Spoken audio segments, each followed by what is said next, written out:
જે પરમાત્મા સર્વત્ર વિદ્યમાન છે, જે પરમાત્મા સર્વત્ર હંમેશને માટે વ્યાપ્ત રહેલા છે, એ ગમે તે જગ્યાએ ગમે તેમાંથી પ્રગટ થઈ શકે છે. એ પ્રહલાદની રક્ષા કરવા માટે, હિરણ્યકશિપુને મારવા માટે સ્તંભ ફાડીને તેમાંથી પણ પ્રગટ થઈ શકે, એ સરોવરમાંથી પણ પ્રગટ થઈ શકે, એ નનકડામાં નનકડું સ્વરૂપ પણ ધારણ કરી શકે, એ સૌથી મોટું વિશાળકાય શરીર પણ ધારણ કરી શકે. કારણ કે આખું બ્રહ્માંડ એનું છે, આખી દુનિયા એની છે. એને ન કોઈની પરમિશનની જરૂર હોય, ન એને કાંઈ કરવા માટે પુરુષાર્થ કરવો પડે.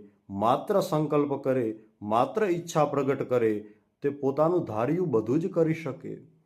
અણુએ અણુમાં વ્યાપ્ત હોય તેને વિષ્ણુ કહેવામાં આવે. એ અખિલ બ્રહ્માંડ નાયક પરમાત્મા ગમે તેમાંથી પ્રગટ થઈ શકે, કારણ કે તે સર્વત્ર છે, તે સર્વ વિદ્યમાન છે, તે સર્વ સામર્થ્યવાન છે. એટલા માટે જ તે ગમે ત્યાંથી ગમે ત્યારે પ્રગટ થઈ શકે છે. સર્વસત્તાધીશ છે.